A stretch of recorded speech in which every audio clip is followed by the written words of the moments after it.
آج ہم نے جن دو ٹاپکس پر بات کرنی ہے ویسے صاحب وہ بہت ہی اہم ٹاپکس اس لیے ہیں کہ دنیا میں اس وقت دو بڑے وزٹس ہو رہے ہیں اور ایسا لگ رہا ہے کہ یہ جو دو بڑے وزٹس ہیں یہ آنے والا جو مستقبل ہے اس پہ بہت اہم بہت گہرا امپیکٹ ڈالیں گے.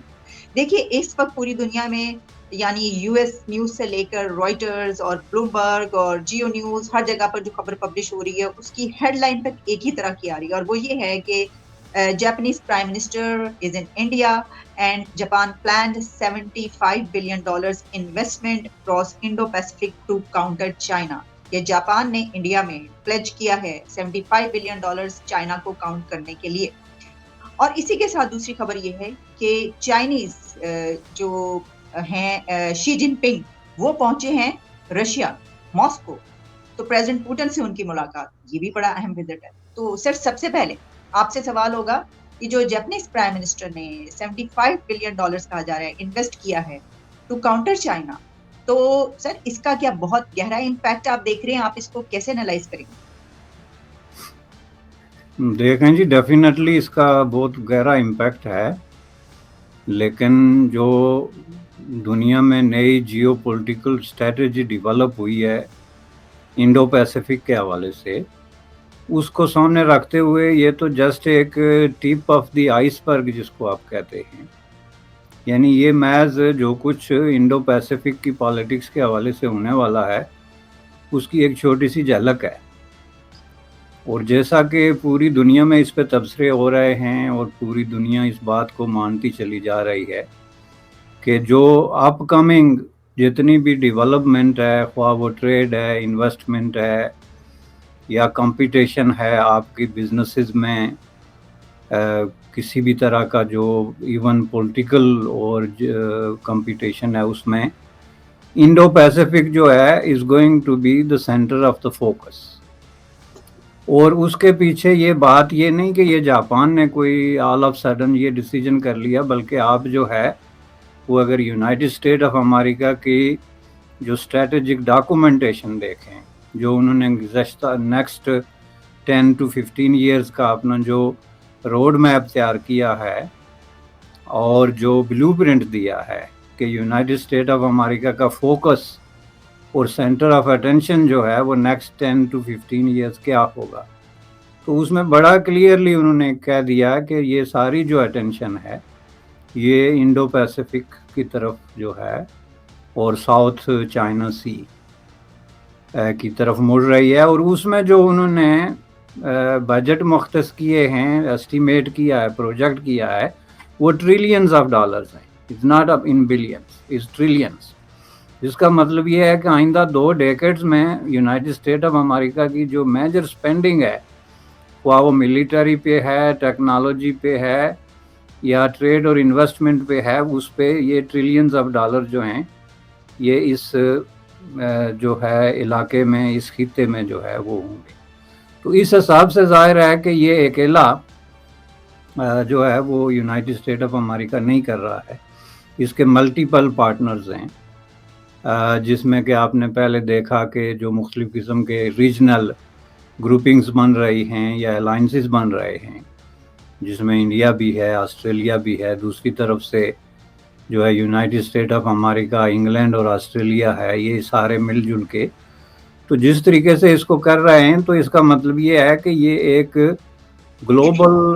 ایک گیم چینجر کے طور پہ ایک منصوبہ جو ہے وہ سامنے آ رہا ہے. جاپان اس کا تو ایک چھوٹا سا حصہ ہے, لیکن اس سے آپ اندازہ لگا سکتے ہیں کہ اگر وہ $75 بلین اس طرح کومٹ کر رہا ہے بنیادی طور پہ, تو اس کا مطلب ہے کہ ٹوٹل جو ہم دیکھ رہے ہیں فیوچر میں اس علاقے میں فلو آف فائنینس اور فلو آف انویسٹمنٹ اور ٹریڈ, اور اس کا بڑا سمپل قسم کا جو یونائٹڈ اسٹیٹ آف امریکہ کا اس کے پیچھے جو مینیفیسٹو ہے وہ بڑا سمپل ہے کہ فری پیسیفک اوشن. فری کا مطلب یہ ہے کہ اس وقت جو ہے وہ چین جس طریقے سے کنٹرول کر رہا ہے, فار ایگزامپل اس علاقے میں اور سمندر کو ساؤتھ چائنا سی سے لے کے اور جو ان علاقوں کو وہ خواہ جو ہے وہ آپ ویتنام سے لے کے تو فلپین سے لے کے تو سنگاپور سے, تو اس کو وہ کہتے ہیں کہ جی یہ it should be free for everybody, جس کا مطلب یہ ہے کہ اس وقت وہ یہ کہہ رہے ہیں کہ چین نے جو انکروچمنٹ کی ہوئی ہے اس کو جو ہے وہ ہم نے منیمائز کرنا ہے، اور یہ علاقہ، یہ سمندر جو ہے یہ سب کے لیے فری یوز ہو۔ اب اس کے ساتھ فلسفہ بھی جوڑا جا رہا ہے کہ جی اس کے ساتھ ہماری ویلیوز جو ہیں، حالانکہ وہاں کوئی آبادی نہ بھی ہو تو پھر بھی جی ہماری جو ڈیموکریسی ہے اور فریڈم ہے اور یہ جو فری ٹریڈ ہے اور یہ ساری چیزیں ہیں، تو ان کو سامنے رکھتے ہوئے یہ بہت بڑا قدم ہے جو اس خطے کی مقدر کو بدلے گا۔ جیسا کہ آپ نے کہا کہ نہ صرف انڈیا کے اندر بلکہ انڈیا کے ساتھ بنگلہ دیش، جیسا کہ ابھی آپ دیکھ رہے ہیں کہ بنگلہ دیش اور انڈیا آلموسٹ ایک طرح کی جو ہے وہ یونین کی طرف بڑھنا، جس کو کہتے ہیں اکنامک یونین کی طرف، جس طریقے سے ان کی ٹریڈ انویسٹمنٹ ہو رہی ہے، چیزیں کھل رہی ہیں، تو اس حوالے سے یہ ایک بہت بڑی گیم جو ہے وہ بن رہی ہے۔ اور یہ ڈیفینیٹلی اس کا فوکس چین ہے، چونکہ اس میں جو چین کے ایڈوانٹیج ہے اس کو چیلنج کیا جا رہا ہے۔ لیکن اس میں آپ کے حوالے سے جو امپارٹنٹ چیز ہے کہ اس میں سب سے زیادہ نقصان جو ہے وہ پاکستان کو ہو رہا ہے، چونکہ پاکستان کو اس ساری گیم سے باہر دھکیل دیا گیا ہے، دیوار سے لگا دیا گیا ہے، ٹوٹلی آئسولیٹڈ کر دیا گیا ہے، اور یہ جو ایک فلو آف جو ہے آ رہا ہے فائنینس اور ٹریڈ اور ایک نیا خوشحالی کا ایک نیا دور آ رہا ہے، اس میں پاکستان چین کے انفلوئنس کی وجہ سے صرف اس حد تک اپنا حصہ وصول کر سکے گا جو چین اس کو ایلوکیٹ کرے گا۔ تو اس حوالے سے میں سمجھتا ہوں کہ یہ اس خطے کے لیے بڑی امپارٹنٹ نیوز ہے اگر آپ اس کو گہرائی سے دیکھیں۔ وہ دیکھ رہے ہیں کہ نہ صرف یہ کہ مینٹیننگ پیس اور پھر dealing with new global issues اور Indo Pacific countries achieving global connectivity through various platforms, safety, open seas and skies, یہ آپ نے جو بیان کیا وہ سارا رکھ رہے ہیں، لیکن ان کا جو بیسک ایک ہے پوائنٹ وہ اپنی جگہ پر قائم۔ آپ نے یہ کہا کہ پاکستان کو دھکیل دیا گیا، کیا پاکستان خود سے اس نے اپنے آپ کے اپنے گرد یہ والا دائرہ نہیں بنایا جو حالات ہیں اس وقت ہمارے، اور ہم کوشش کیا اثر نہیں کر سکتے تھے کہ ان کنٹریز کے ساتھ تھوڑا بہت شامل ہوتے ملتے؟ لیکن کیا ہم نے ہمارا اپنا بھی رول ہے اپنے آپ کو اکیلا کرنے میں؟ نہیں، دھکیل دیا گیا سے مراد یہ نہیں کہ کسی بیرونی قوت نے آ کے، تو اس میں دو فیکٹر جو ہیں انہوں نے امپارٹنٹ رول پلے کیا۔ ایک تو پاکستان کی جو ایکسٹرنل پالیسی کا فیلئر تو اپنی جگہ ایک پرماننٹ فیکٹر ہمیشہ رہا ہے، دوسرا پاکستان کی لیڈرشپ کی جو ہے انکمپیٹنسی، جس کی وجہ سے آپ اگر ہسٹوریکلی دیکھیں تو پاکستان کو جہاں سے 10-15 بلین ڈالر ملنے کی کوئی امید ہو، وہ سارے اپنے جو ہے وہ انڈے اٹھا کے اس ٹوکری میں رکھ کے تو خود بیٹھ جاتے ہیں کہ جی بس یہ جانے اور اللہ جانے۔ جس طرح کے پہلے پاکستان نے اس طرح کے الائنسز میں، انٹرنیشنل الائنسز میں یونائٹڈ اسٹیٹ آف امریکہ اور ویسٹ کے ساتھ کیا کہ اتنی کم جو ہے مقدار میں بینیفٹ اٹھانے کے لیے انہوں نے دنیا کی سب سے بڑی، جو اس وقت کی ایک بڑی، سب سے بڑی میں سے ایک سپر پاور سوویت یونین، اس کے خلاف باقاعدہ اعلان جنگ کیا اور فور فرنٹ پہ ایز اے فوڈ سولجر کا رول جو ہے وہ پلے کرنے کے لیے تیار ہو گیا۔ بالکل اسی طرح اب یہ جب دنیا کی نئی صف بندی ہوئی گزشتہ 10-12 سالوں میں، تو بجائے اس کے کہ پاکستان اپنے پرانے تجربے سے سیکھتا، اور اگر اپنے پرانے تجربے سے نہیں سیکھ سکتا تھا تو کم از کم جو انڈیا کی فارن پالیسی تھی نان الائن کی، اس کا بھی اگر کوئی ایک جھلک جو ہے وہ دیکھ لیتا تو کم از کم اپنی ساری مقدر جو ہے وہ چین کے حوالے کرنے ہیں، اور اس حد تک کرنے کہ پوری دنیا کے اس وقت جو دانشور ہیں یا تجزیہ کار ہیں وہ اس چیز پہ متفق ہیں کہ دنیا میں سب سے زیادہ انڈر انفلوئنس کنٹری اگر چین کے کوئی ہے نمبر 1 تو وہ پاکستان۔ تو اس حساب سے جب آپ جا کے اس طرح ایک پارٹی بن جائیں، اور یہ ایک ایسے وقت میں پاکستان کی انکمپیٹنٹ لیڈرشپ نے کیا جب باقاعدہ کولڈ وار اناؤنس ہو چکی ہے، یہ بات نہیں کہ اس میں کسی شک و شبے کی گنجائش ہے کہ China versus United State of America cold war کوئی ان اناؤنسڈ، ان ڈکلیئرڈ یا کوئی شک و شبے والی بات ہے، اس میں تو کوئی ہے ہی نہیں۔ بالکل کلیئر ہونے کے بعد انہوں نے سائیڈ لی، جو بنیادی طور پہ پاکستان کو آئسولیشن کی طرف لے کے گئی۔ ایک فیکٹر تو یہ ان کی اپنی انکمپیٹنسی تھی، اوپر سے جو انہوں نے انڈیا کے بارے میں جو رویہ اختیار کیا،